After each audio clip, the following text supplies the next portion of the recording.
Your brain will do the heavy lifting for you and interpret what it's seeing. You don't have to look at that and go, what is that? I mean, sometimes, I guess. Depends on how your painting looks. Today, let's look at perspective. We're going to look at this painting and we'll walk through step by step what gives this painting perspective and what can you do to add perspective to your own art. So the first thing I do in a lot of these paintings is wet the paper in the areas that I'm going to paint, and that sort of makes it easier for the paint to soak in, for the colors to disperse. A lot of the time, if the paper is bone dry before you start painting, the paint doesn't really soak in. It can bead up on top of the paper, and then you don't get a great result. So if you put down a layer of water first, then the paint soaks in really easily. I do it a lot for like a base layer because it just makes it a little bit softer. The blending is better. A little tip here before you paint with water is to roll over, like if you have a kneadable eraser, one of these things that you can stretch and make into different shapes. If you roll over the paper with that first, you can pick up loose graphite, so when you go over with water, it doesn't muddy it up. But you'll notice even my sketch is more well-defined in the foreground. This is a pretty loose sketch, but it starts out more defined in the foreground, and then in the background, it's pretty loose and light. But even the light hatching that I'm doing on the foreground mountains, I don't do quite as much in the background because I don't want it to really translate. Kind of how your eyes work. I mean, if you look at something really close, obviously you can see the details. If you look at something far away, you don't see as many details. I actually had really no idea what mountains looked like before this painting. It's kind of a thing that you can picture in your mind and you probably drew in a notebook when you were in middle school, but when you try to make it a little bit more true to real life, you're like, wait a second, how do mountains work? I did some sketches before I made the line work on the piece of paper. Just trying to get a sense of like, how does lighting work? Where is the shadow? I was mostly inspired by mountains in Hawaii, more so than Everest. So it's more like jungle mountains than snow mountains. So painting this base layer is sort of fading, sort of. I say sort of so much. So painting the base layer is going from a green, what I'm picturing as trees in the upper section, and fading into more rocky reds and purples and browns below that. I'm also thinking about the shadow, which will be cast away from us towards the mountain behind the mountain. I don't know. In general, the base layer, you can get away with a lot in the base layer. I am only painting the first set of mountains because the ones in the back, I'm going to paint a little bit more lightly. They'll have less detail. They'll be a little bit lighter. There's a phenomena called atmospheric perspective. As the thing moves further away from you, there's atmosphere in the way. And that makes things hazier as they get off in the distance, and usually it makes them a little bit bluer. So keeping that in mind can help inform the scale of your painting or your art or whatever. If everything's super close in the foreground, there's not going to be atmospheric perspective necessarily. If things are farther away, the more perspective that you put into it, the better that sense of scale will come across to whoever's looking at the painting. Coming in to add some purple here. And this is the shadow that's being cast on these mountains. I used purple sort of on a whim. I didn't really swatch it or anything first. It was just the idea that I had. Watercolor is in general pretty forgiving. Sometimes you just have to go with it, but I would still consider this part of the base layer. It's gonna get quite a bit darker in future layers, so I'm not super worried about the colors necessarily. It's just helping me get my values down, and where the shadows are gonna be, I'll refine them and continue to render as I keep going. One thing to note is the boundary between shadow and highlight is important to your painting or your art or whatever. So when you're doing watercolor, you sometimes want to make sure the paper is dry in that area so that when I painted the shadow part, it doesn't bleed on to the green highlighted section of the mountain. Watercolor blends so easily so that sometimes a nice mental note to take when you're painting is to resist the urge to blend everything. In the same way that I want it dry when I painted that shadow, I also want it dry when I'm adding saturation to the highlighted areas of these mountains, because I don't want that green to blend over to the right into the shadow area of the mountain. I want that separation to be pretty clear. Otherwise, you just get a mess. And you don't want messy art, right? Now, these bottom shadowed areas, I've been adding a lot of layers, so their paper right there is still pretty damp. But I know it's not soaked, so when I add in these really darker shadows, I know it's not going to spread quite as much as it did when it was truly wet on wet.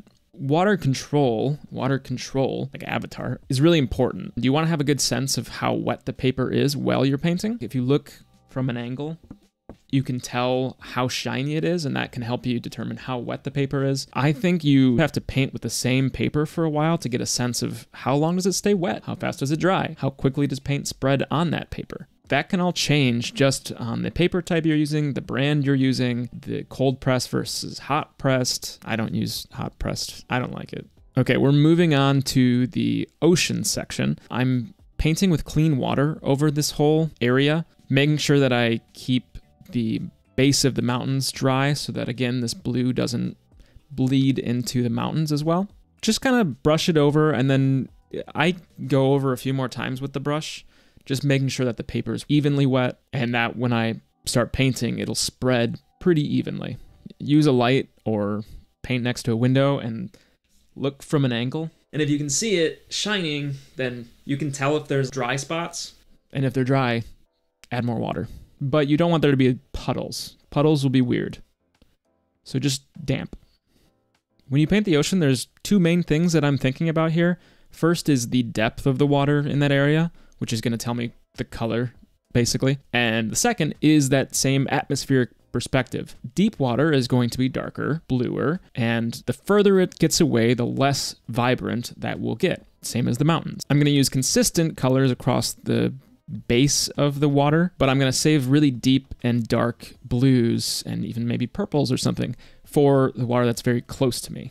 I think for this one, I believe the light blue is, I think it's a phthalo blue. No, translucent turquoise. And then it fades into a phthalo blue. I think I probably added some indigo or purple in the really dark areas to get those shadows. Yeah, that's indigo. And you'll notice you can use some of that really dark color to add a little bit of texture, especially in the foreground. When the water's closer to you, you can see a little bit of that texture. Maybe it's a reef, maybe it's a little rocky outcrop. Who knows what it is? It doesn't really matter what it is. You're giving the viewer's eye something to look at and sort of imagine on their own, not necessarily sketching out every tiny detail. This is also kind of a shout out to using better paper. This is 100% cotton paper. It's pretty cheap. This is the brand. I'm not sponsored by them. It's what I'm using for this painting. The big thing I think still is 100% cotton paper will make a night and day difference for your watercolor. I've been painting this section of the ocean for 10 or 20 minutes now, and it's still damp, the paper, which really helps when you're adding little bits of color. It dries consistently. You know it's going to stay wet for a little bit, and it gives you some time to work with your colors, spread them around, and get good diffusion between the colors and blending. And 100% cotton paper will make a world of difference, I promise you. This is a nice little detail. You add some shadow in the water where the mountains would be shadowing over top of the bay, I guess. And eventually I'll add a lot deeper shadow on the actual base of the mountain itself, because that would tend to be a little bit darker in real life. But if you start with a really light turquoise blue color closer to the mountains where it's shallower and it's a bright sunny day, you get a really nice effect that looks as if there are clouds reflecting on the water very easily. Okay, now the paper is dry at this point, and I'm going to paint the background mountains. I don't want these blending together. I want them separate. And then I'll have a third set of mountains even further back, which will be even lighter, even less saturated, and a little bit less distinct. This is a really fun step. You've got your initial layers of things down, your base layers, and when the paper is wet, with watercolor, you can drop in darker bits of paint and let it do the work for you. That's really the essence of watercolor, is the natural blending and spreading of water. Get the areas you want to have some of that color wet with clean water, and then go over and just let the water do its work. But perspective is not just about color. It is equally, if not more, about the shape of an object.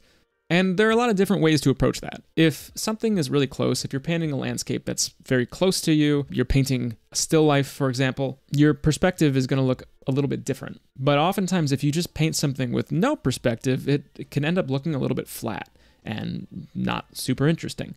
I'm experimenting with a fisheye type of perspective. Imagine a flat line at the horizon and then gradually steeper curving lines up above, and you use those as guides, and you bend the shape of something that would normally be flat to match those guides.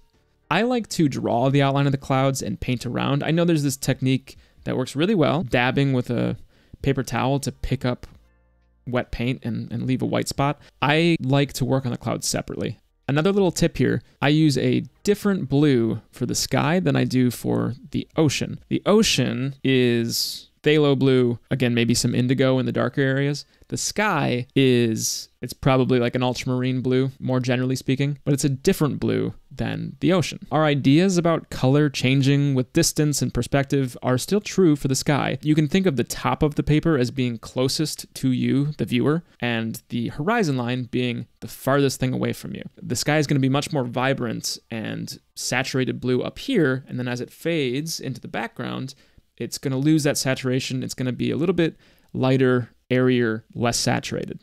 I've painted one main big central cloud right in the center there, as is basically the focus of the sky. And the clouds around it, I've made smaller. I like it because it gives this sense of the clouds circling over you, rather than just painting them flat across the sky. Adds a little bit more of a dynamic look to the painting. Okay, the clouds themselves, you have a lot of freedom with how you paint the color of clouds. They reflect a lot of light. They can be purple, they can be red, they can be blue. So I'm starting with a reddish, purplish tone for the shadows. The thing to think about with clouds is it's really important to get the difference between the shadowed area and the highlighted area. That's what really defines clouds. So go outside, touch grass, look at the clouds, and observe. The shadows are the cloud behind the cloud in front of it. When you paint a shadow, it often stops abruptly and then turns into a highlight, and that's because it's the cloud in front of it that's catching the light. So the important thing with clouds, to get a more realistic rendering of them, is to make sure that those lines between shadow and highlight are very crisp. I don't wet the whole cloud first. I want to make sure that that area of contrast is distinct. So I don't wet them first, I just paint right on the dry paper, and then I use water afterwards to help blend them out. It helps to sketch out with a pencil because you can gauge the shape of the cloud before you start painting, but it's important, I think, to keep it really loose and organic. Clouds are very fluffy. You don't want them to be sharp, angular lines unless that's specifically what you're going for. And if it is, what clouds are you looking at? Clouds are really one of the more fun things to paint with watercolor, I think, just because of the freedom that you have. Clouds are these magical things in the sky that you can paint however you want. If you're using different colors, one technique is to make sure that as you're shifting the hues within the cloud, those mark transitions in the shape of the cloud. Did that make sense? Think of a plane of a cloud, or think of it like a sphere. If it's a section that's very much in shadow and you're using blue and purple to show that shadow, if you move into like mid-tone range and you want to use more red for that, make that a more distinct area of contrast rather than just gradually blending. Clouds aren't a true spherical shape. They have faces to them. Try to be more distinct with your color separation in that sense. Think about, just as you would different planes of the face, think about planes of the cloud and how that affects the color. Human eyes are really good at seeing little tiny bits of contrast. So you can make very, very tiny little dots, and your eye will pick them up and interpret them as if it was a real thing. Your brain will do the heavy lifting for you and sort of interpret what it's seeing. You don't have to look at that and go, what is that? At least, I mean, sometimes, I guess. Depends on how your painting looks. If you do it well and you work on it in practice, your brain, or anyone's brain, will look at it and go, oh, that's the shadow, that's the ridge of the mountain, I get it. Little bits of detail like this, it's directly onto dry paper. I'm not blending it very much. I'm using dry brush techniques to get some variation, to get light and dark texturing on the paper. Final details, go dark. Go darker than you think you have to. It can be black, it can be really dark, dark purple blue, but go darker than you think you should. That tonal range is what makes your piece interesting. I think I could have added more range of colors into this painting. I used this dry brush technique to add texture into this rock face. You kind of get it. You don't have to add a ton of detail. Your brain kind of gets it. You see this a lot with Bob Ross style painting, where he'll take a brush and just zoom, and it makes a mountain. Your brain does all that work for you, and you should take advantage of that as an artist. That's it for this one. Hope you found that helpful. Subscribe, comment. What do you think about it? Let me know. See you next time.